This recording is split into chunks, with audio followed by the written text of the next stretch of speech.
برداشت کرنا سیکھو گے. یاد رکھو میرے بچوں، اگر آپ صبر سیکھ گئے تو کوئی آپ کو پکڑ نہیں سکے.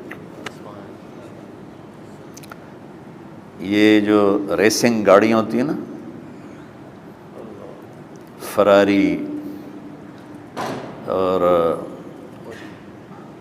مختلف ان کے نام ہیں، مشہور فراری ہے، اٹلی میں بنتی ہے. لمبرگینی، یہ دونوں بنتی ہیں وہاں اٹلی میں. اور اس میں جو آدمی جا رہا ہو اس کے لیے سپیڈ لمٹ کی قید کوئی نہیں، ورنہ سب گاڑیوں پہ 120 کلومیٹر پر کے اوپر جائیں گے تو جرمانہ ہوگا. لیکن جو آدمی لمبرگینی میں جا رہا ہے یا فراری میں جا رہا ہے اس کے لیے کوئی جرمانہ نہیں، چونکہ وہ یوں کرو تو 1 سیکنڈ میں وہ 120 پہ چلی جاتی ہیں، صرف اتنا کرنے سے شو ایسے جاتی ہیں. تو میں آپ کو ایک لمبرگینی دینا چاہتا ہوں، فراری 8 کروڑ کی ہے. فراری 8 کروڑ کی گاڑی ہے فراری. کئی دفعہ وہاں جب جاتا ہوں تو کوئی نہ کوئی بٹھا دیتا ہے، یہ آپ کو ذرا سیر کرائیں. وہ ہمارے کو تو شوق کی کوئی چیز ہے نہیں، وہ نوجوانوں کے شوق کی چیز ہے. تو 8 کروڑ کی گاڑی ہے، میں مفت آپ کو دے رہا ہوں. وہ ہے صبر. آخرت کے سفر میں اگر تیز چلنا چاہتے اور سب سے آگے نکلنا چاہتے ہو تو صبر کی فراری پہ سوار ہو جاؤ. تمہیں کوئی پکڑ نہیں سکے گا، تمہارے کوئی قریب بھی نہیں آ سکے. کہ دنیا میں صبر کرنے والوں کا قحط آ گیا ہے. بڑے بڑے علماء ہیں اخلاق سے خالی، بڑے بڑے علماء ہیں صبر جانتے ہی نہیں. اور پورا معاشرہ سر علماء، تم کل کے علماء ہو اس لیے علماء کی بات کر رہا ہوں، ورنہ پورا معاشرہ میرے بچوں صبر سے خالی ہے. تم سیکھو.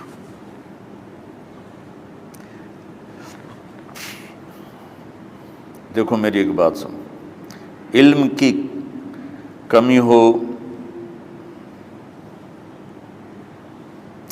تو اچھے اخلاق اس کو چھپا دیتے ہیں. اخلاق کی کمی ہو تو بڑے سے بڑا علم بھی اسے چھپا نہیں سکتے. سارے عیب ہوں اور اخلاق اچھے ہوں تو اخلاق وہ چادر ہے جس میں سارے عیب چھپ جائیں گے.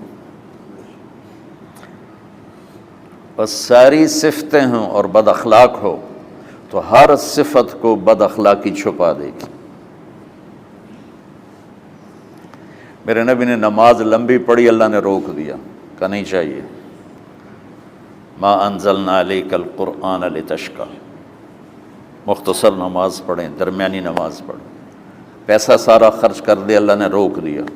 ولا تبسطھا کل البسط، میرے نبی سارا خرچ نہ کرو، کچھ بچا کے بھی رکھو.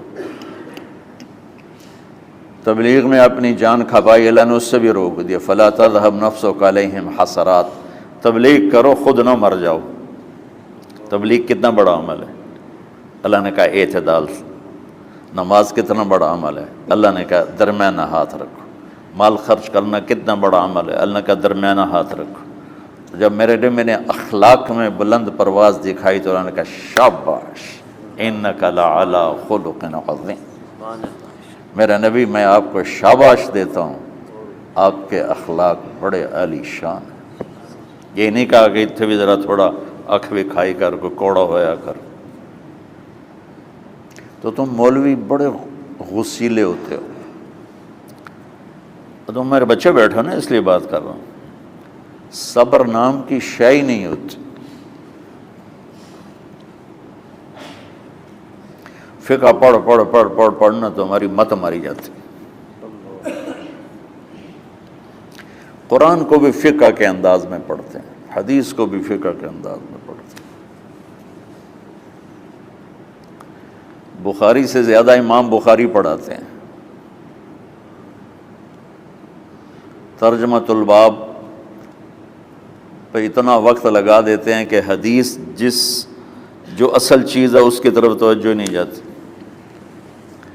امام بخاری کی کتاب کا مقدمہ کوئی نہیں، تو اس پر جب بخاری شروع ہوتی ہے تو ہفتہ ہفتہ اس پہ سبق چلتا ہے کہ امام بخاری نے مقدمہ کیوں نہیں لکھا، جی میں سارے مل کے یعنی امام صاحب نے تو گلاں کی جان۔ میں اس کا اتنا آسان 1 منٹ میں اس سارے سبق کو ختم کر دیتا ہوں بخاری شریف کے، کہ دیکھو بھائی امام صاحب کا دل نہیں کیا مقدمہ لکھنے کو، اس لیے انہوں نے نہیں لکھا۔ گلموں ایک حدیث کے عنوان اور حدیث میں جوڑ نہیں تھا، تو شیخ رمزی بہت بڑے فاضل آدمی ہمارے فیصل آباد، میں نے کہا شیخ یہ جوڑ کوئی نہیں، کہا شیخ ھذا من اصعب ابواب البخاری، یہ بخاری شریف کے مشکل ترین ابواب میں سے ہے۔ میں نے کہا بڑا آسان کام ہے، امام بخاری بھول گئے، ترجمہ کوئی اور تھا، حدیث کوئی اور لکھ دی، بھول گئے، بشر ہی تو ہیں، کیوں بچوں نے مصیبت پان دیا۔ تو بچوں شوق سے جاؤ، بہانے نہ کرو، ہماری ذرا تھوک ڈال کے پیٹوں میں درد، وہ شامہ پہ جان گیا پھر توڑیاں، ٹھیک ہے نا۔ میں زیادہ بول نہیں سکتا ہوں، ضروری سمجھ کے آیا تھا کہ تم خوشی سے جاؤ۔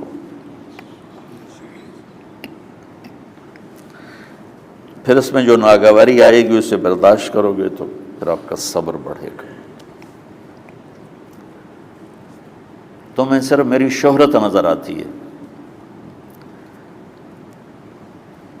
اس میں جتنا مجھے صبر کرنا پڑا ہے وہ تمہارے سامنے نہیں ہے، جتنی کڑوی گولیاں میں نے کھائی ہیں لوگوں سے وہ تو تمہیں نہیں پتا۔ اب تمہیں اتنا نظر آتا ہے کہ واہ واہ ہو رہی ہے آگے پیچھے لوگ، میرے اللہ کا کرم ہے، میری کیا اوقات، آج ہوں کل مر جاؤں گا، اولاد کو بھی یاد نہیں رہے گا کہ طارق جمیل کون تھا۔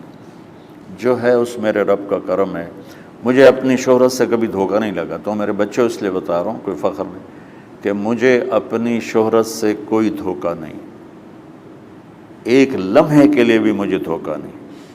میرے دل کی گہرائیوں یہ بات اتری کہ سب میرے اللہ کا فضل ہے، اور برائی کرنے والا اور اچھائی کرنے والا میری نظر میں برابر ہو گیا ہے۔ برابر ہونے کا مطلب پہلے سمجھو، تو مجھے گالی دو گے مجھے تکلیف ہوگی، تو میری تعریف کرو گے مجھے خوشی ہوگی، اس کو برابری نہیں کہتے، وہ تو ایک طبعی چیز ہے۔ یہ میں نے ہاتھ پہ اپنا ہی ہاتھ مارا تو اس کو درد ہو رہا، تو اگر میں مولوی شوکت صاحب سے بدتمیزی سے بات کروں گا تو ان کو تکلیف ہوگی، اور میں ان کی قربانیاں بیان کروں گا۔ یہ ذرا کھڑے ہونا، ادھر ہاتھ دو، یہ اس سارے نقشے کے بانی ہیں، یہ پہلی اینٹ ہے۔ یہ 3000 روپے اس وقت لے رہے تھے 1985 میں 86 میں کراچی،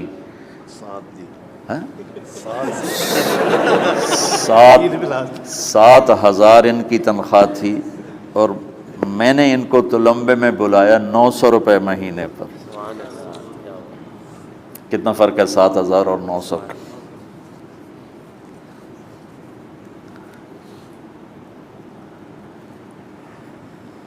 لوگ میری تعریف کرتے ہیں، میں اللہ کا شکر ادا کرتا ہوں، اور اس پہ میں تکبر میں نہیں آتا۔ یہ ہے مدح اور ذم برابر ہو جائے، یعنی تعریف کرنا اور برائی کرنا برابر ہو جانے کا مطلب یہ نہیں ہے کہ برائی سن کے اثر نہیں ہوتا اور تعریف سن کے اثر نہیں ہوتا، نہیں، برابر ہونے کا مطلب بتا رہا ہوں، اس کی توفیق تائید رحمت اپنی اولاد کو بتا رہا ہوں۔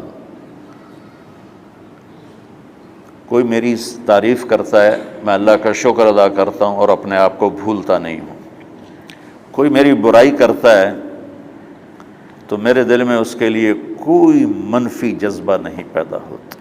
یہ ہے اچھائی برائی کو برابر کر دینا۔ کہ میرے اوپر مختلف الزام لگتے ہیں تو میں ان کو پی جاتا ہوں، اور اس طرح کا معاملہ کرنے والوں سے اپنے دل کو بالکل صاف رکھتا ہوں، بالکل صاف، اور میرا ان سے معاملہ اسی طرح ہوتا ہے جیسے پھر آؤ جی اپنی وجہ سے کبھی کسی سے قطع تعلق نہیں کرتا۔ تو بچوں، صبر بہت بڑی دولت، یہ تمہاری تبلیغی زندگی میں بھی کام آئے گی، علمی زندگی میں بھی کام آئے گا، جب تم گھر والے بنو گے، شادیاں ہوں گی، اس وقت یہ کام آئے گا۔ ٹھیک ہے؟ اب بہانہ تو نہیں کرو گے نا؟